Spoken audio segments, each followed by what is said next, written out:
Good evening, everyone. I want to welcome you to our November 12th, 2024 Sueur City Council meeting. At this time, I'd like to call our meeting to order and begin with the Pledge of Allegiance. I pledge allegiance to the flag of the United States of America and to the republic for which it stands, one nation, under God, indivisible, with liberty and justice for all.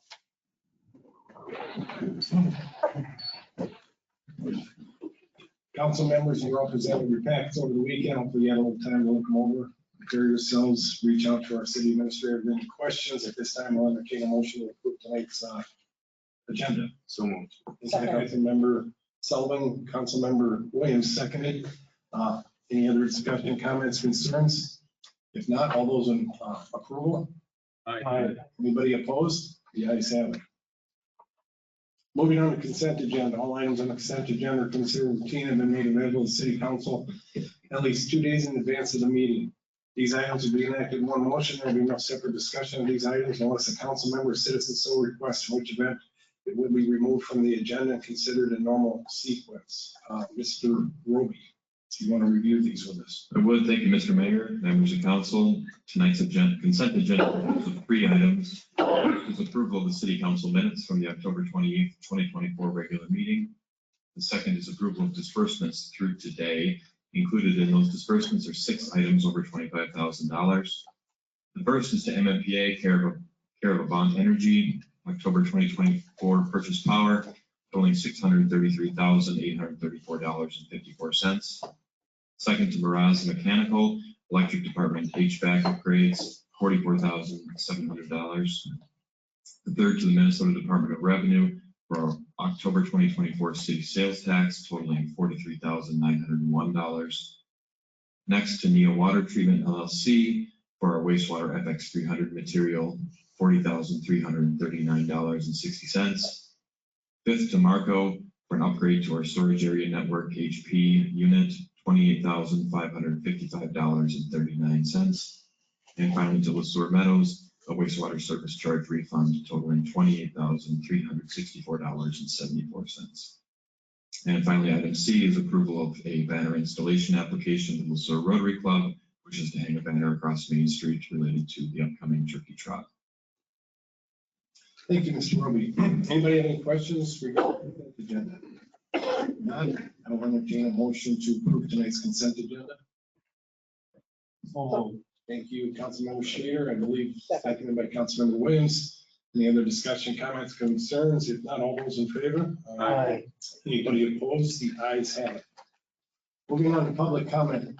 Mr. Cooney, do you see anybody on the sheet over there? Nobody signed it. Thank you, I appreciate it. Moving on to city administrator's update. Mr. Roby, what do you have for us tonight? Thank you, Mr. Mayor. Just a few items. First of all, I'd like to wish a happy Veterans Day yesterday, and thanks to all of our veterans for their service. At the city of LeSueur, we do have several veterans, and I want to thank them all for their service as well. There have been some updates to the 2025 Street and Utility Improvements Project webpage. That is a link on the City of LeSueur webpage for the public to review the 2025 Street Utility Project. That includes North 4th Street and Cathcart Street. There will be an open house related to that project next Wednesday, November 20th, from 4:30 p.m. to 6:30 p.m. here in Council Chambers. City Engineer Bean Fang, Public Services Director Transberg, and a few others will be present to talk about the project. There's no presentation. We'll just have all the plans laid out similar to the first open house with the updated plans available for everyone to take a look at and ask questions. I want to thank the Public Works Department that hosted a snow day, which was open to all city staff to go and take a look at all the snow removal equipment. And get familiarized with it so that when the public calls in with questions, everyone in City Hall is more familiar with the equipment and can better answer their questions. We've been closely engaged with the Christmas in the Valley committee for the planning of their event coming up on December 6th. That's Friday. They'll be coming out with a formal schedule soon. And I want to thank all the city staff who've been engaged in the planning so far. This Thursday, in 2 days, 6:30 p.m. here in council chambers, the planning commission will be hosting their regular monthly meeting. Of note, that planning commission meeting will also consist of a public hearing related to the planned unit development and pre-plat of the Ridge Road housing development. So the meeting will kick off at 6:30 with the public hearing, one of the first items on the agenda. This has been shared with members of RPAC, but the RPAC meetings for November and December have been canceled unless there are urgent issues that staff need to relay to RPAC, in which case we will schedule an emergency meeting. At this time, that's not anticipated. We plan to kick off RPAC again in 2025, and we'll likely go with quarterly meetings, depending on what subject matter is in front of the committee. And in case anyone hasn't noticed, the city's been actively working on the community center parking lot. I know that's news to everybody.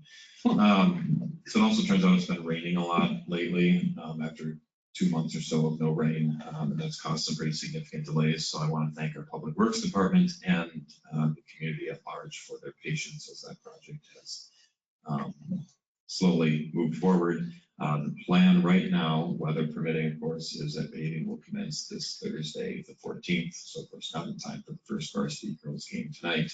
Apologies for that, but measured twice, cut once. So we're going to do the right way the first time. Next meeting, City Council will be November 25th. That's a Monday, and there'll be several items at that meeting, one of which will be a consideration of the acquisition of land adjacent to the airport.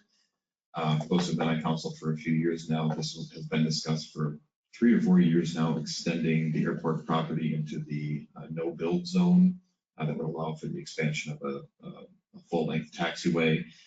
Purchase agreement has been reached with the landholder, and we will be bringing that forward to City Council at the November 25th meeting. I'll take any questions. Thank you. Anybody, any questions from the update? Thank you, Mr. Roby. If not, that'll take us into the regular agenda, starting off with 7A, Fire Chief appointment. Mr. Roby, this is one of those good things we get to celebrate, so. It is indeed. Thank you, Mr. Mayor. And it worked out perfectly because tonight's meeting is on a Tuesday, and the several members of our fire department are represented here tonight because they're going to jet as soon as this is over, so they can head off to training tonight. Annually, the Sueur Fire Department makes a selection and recommendation to the city administrator for who should be the following year's fire chief. It's then the city administrator's responsibility to evaluate that candidate for qualifications prior to bringing the recommendation forward to City Council. The fire department has submitted a letter to me, and they've recommended that current fire chief Jesse Winish be named fire chief again in 2025. Jesse served since 2019. He does a great job, and it's my recommendation that Jesse be named the fire chief for 2025. Thank you, appreciate it. Anybody have any questions for Mr. Roby? If not, I will entertain a motion to reappoint Jesse Winish as the Sueur Fire Chief for the year of 2025. So thank you, Mr. Chairman. Mr. Sullivan seconded. All those in favor? Aye. Anybody opposed? The ayes have it. Mr. Winish, thank you very much for your service. We appreciate it. We do appreciate your department. You do a lot for our community, not only with safety, but with public relations also. So thank you very much for everything all of you gentlemen do. We appreciate it.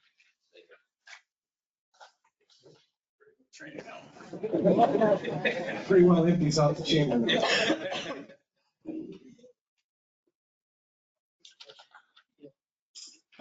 Takes us on to item 7B, which is canvassing of the 2024 general election results. Mr. Roby.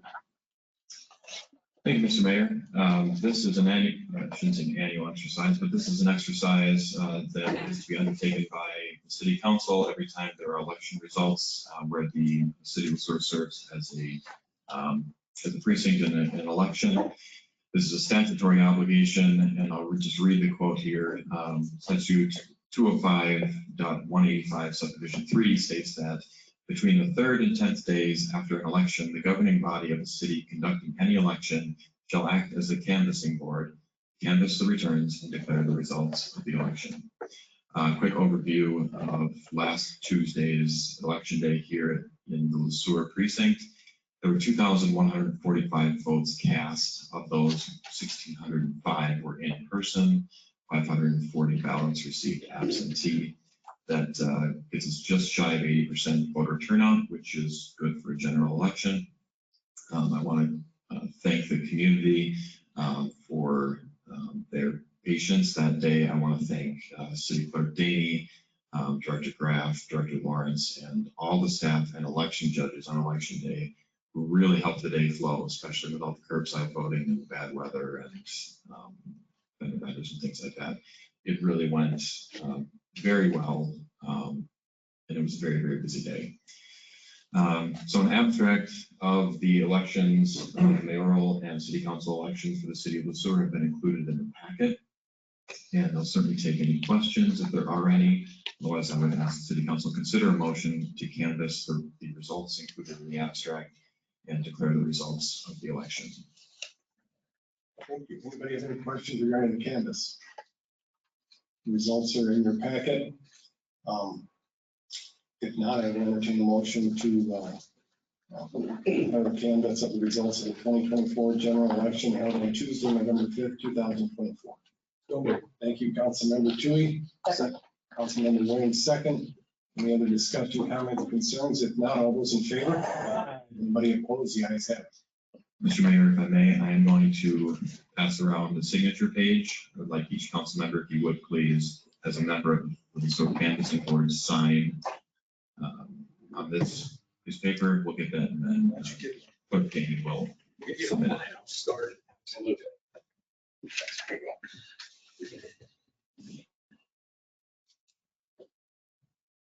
Just sign it. Yep.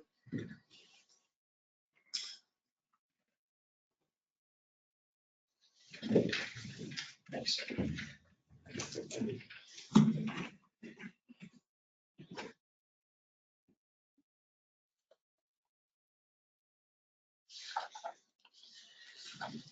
While that's getting passed around and being signed, I think I'll move us on to item 7C, resolution R 2024-054, the MMPA agency agreement amendment. I'm sorry. Thank you. Mr. Roman. Thank you, Mr. Mayor.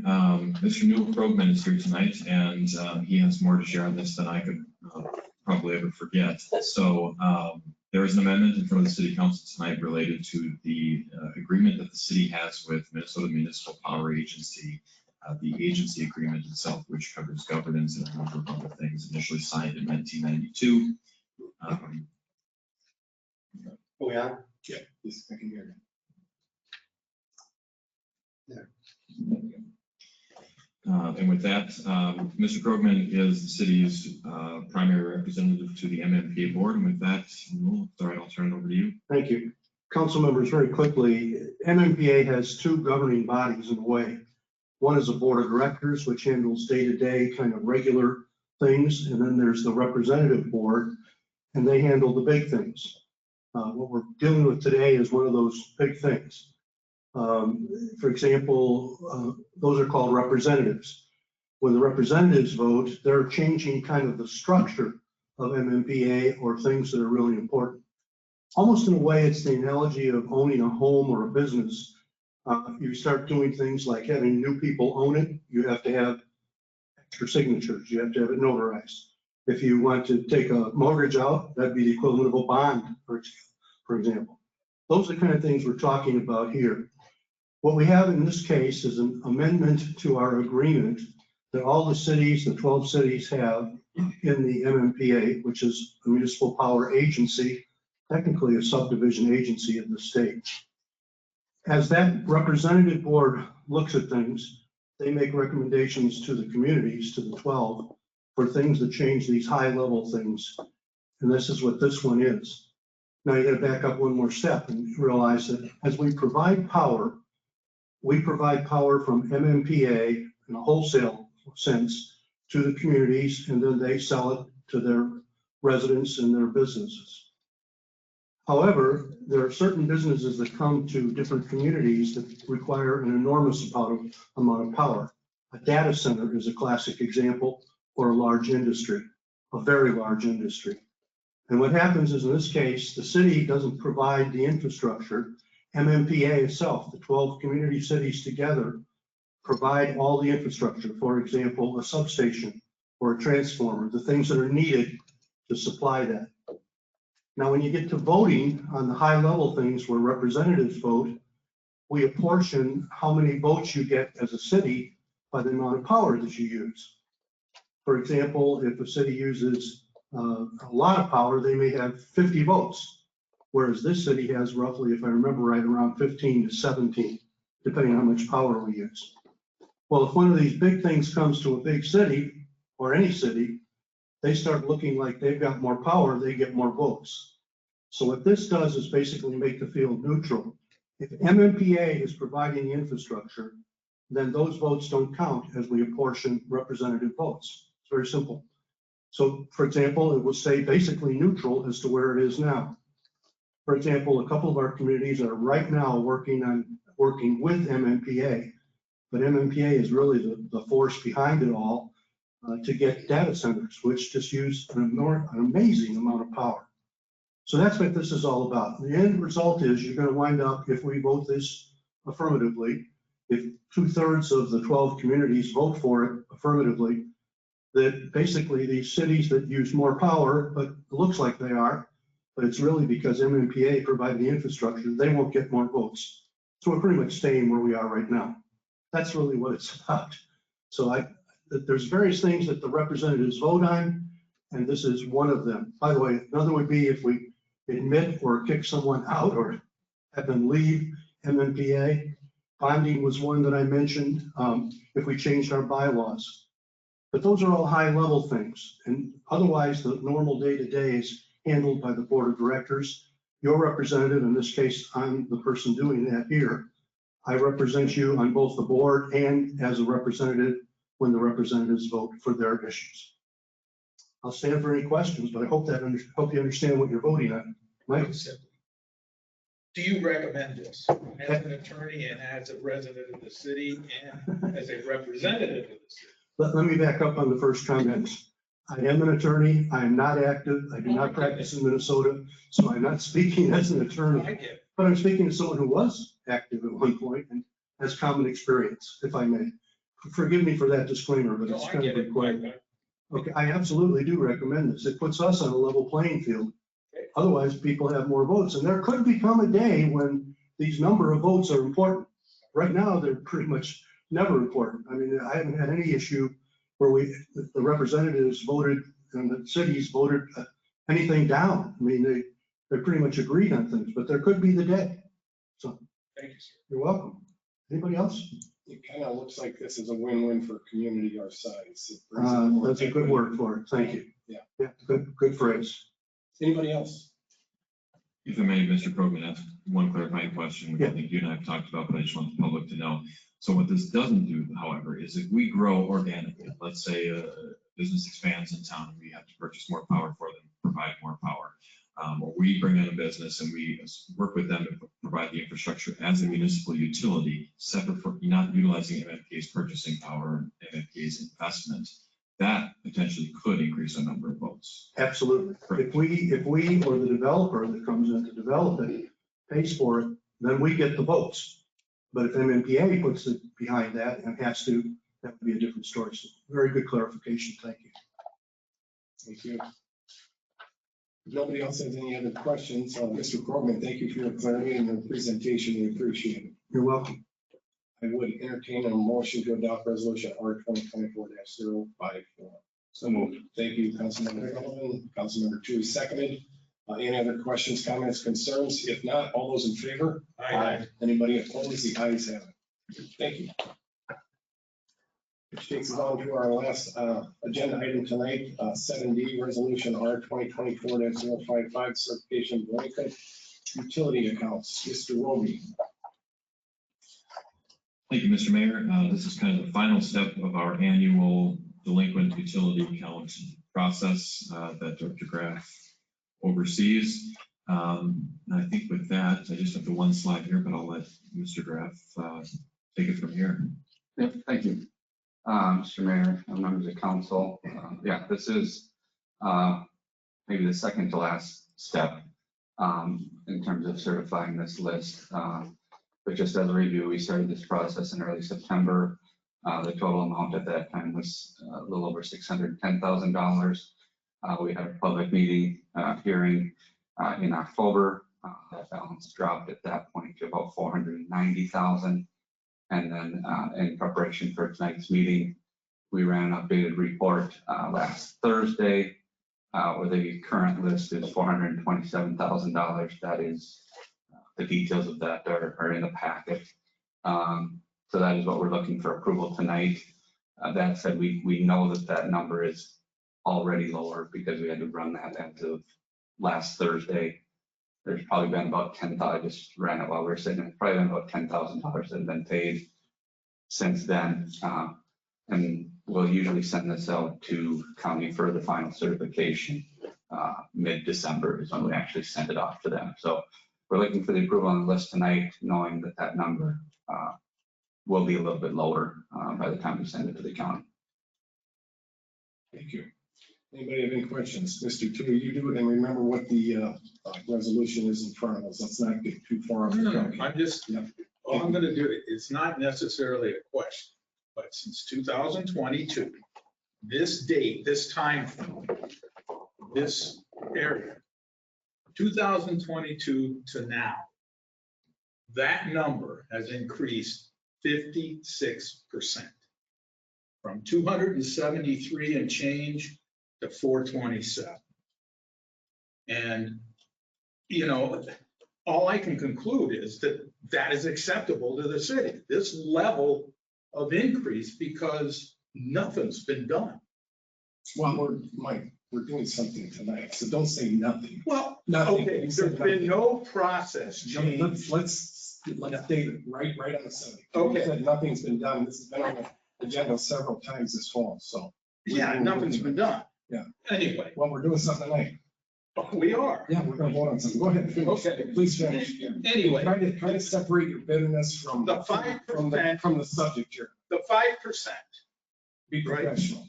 The 5% was enacted, and correct me if I'm wrong, to be a deterrent to late payments. Is that a fair statement? In general, yes. Okay, it clearly doesn't work. So, since disconnect, the city refuses to consider that. I would suggest that instead of 5%, you make that 10% to really try to make it sting, because clearly it doesn't. And I had a meeting with Marvin at MRTV this afternoon. And I talked to Todd, the city administrator of St. Peter, 3 times our size. They're going through the certification, I think tonight, at their meeting, $12,000, $427,000. Is nobody worried about cash flow at some time with this going out when it takes 12 to 18 months to get paid back? We're all concerned, Mr. Tui. You've had your platform, you've had your chance. Let's move on to the motion. Unless somebody else has any other questions. I just like to say, like, on the 56%, that's a real number, but most of that is from 22 to 23 when Right. late fees were enacted, and obviously most of these accounts are incurring late fees. So that's the big jump. And this last year, it's at 11 now. I expect it to be a little bit less by the time we get there. So it's more in line with what our rates have done. Let me ask you this then.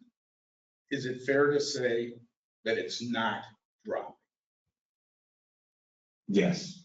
Thank you. And I would say that I think it's the assessment that council did in, I believe it was early 2022, when the 5% was adopted, was late fees had been removed during the pandemic. And when it came time to re-implement them, the thought was we were seeing consistency in terms of the list of properties year over year, right? So serial properties that would either not pay at all ever, or would have a material balance at the end of the year. And the thought was, to your point earlier, if we add a late fee, that should incentivize some more on-time payments, if not every single month, at least some more frequency in on-time payments.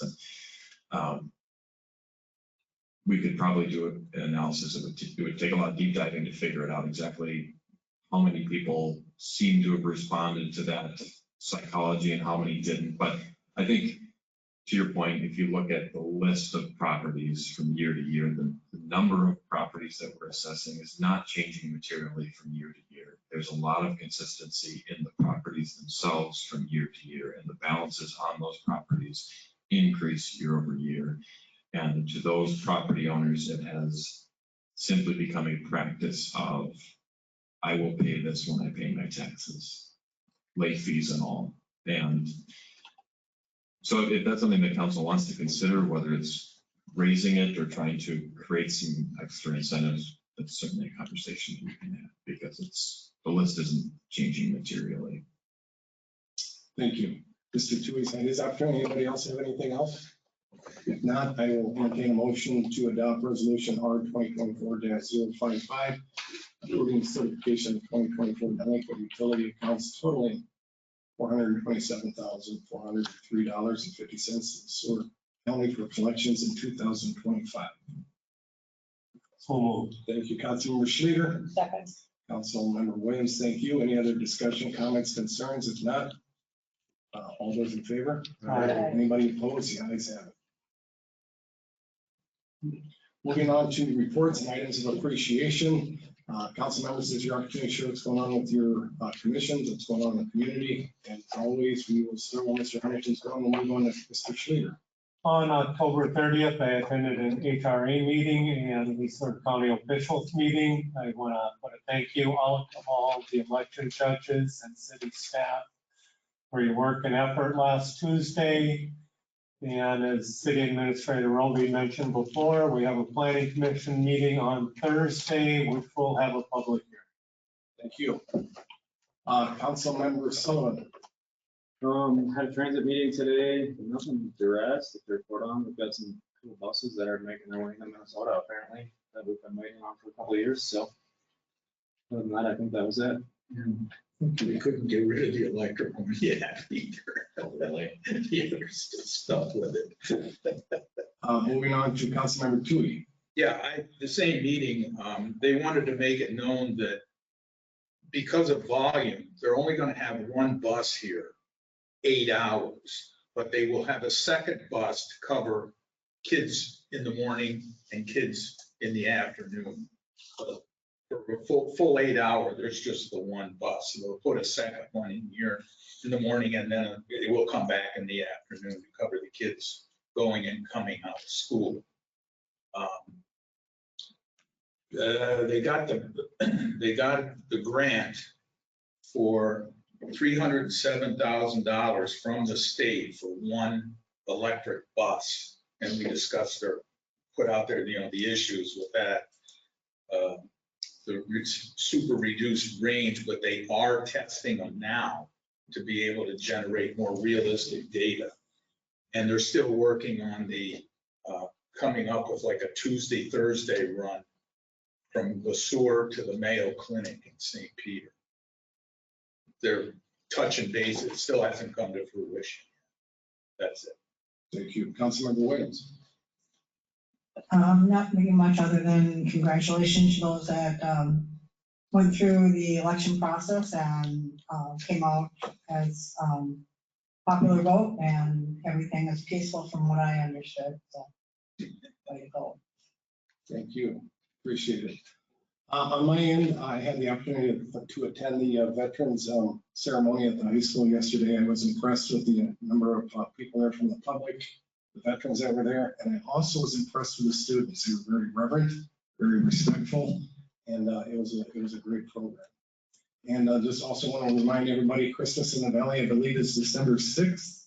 So put that on your calendars. Don't want to forget it. So with that, I will entertain a motion to adjourn tonight's meeting. Thank you. All those in favor? Aye.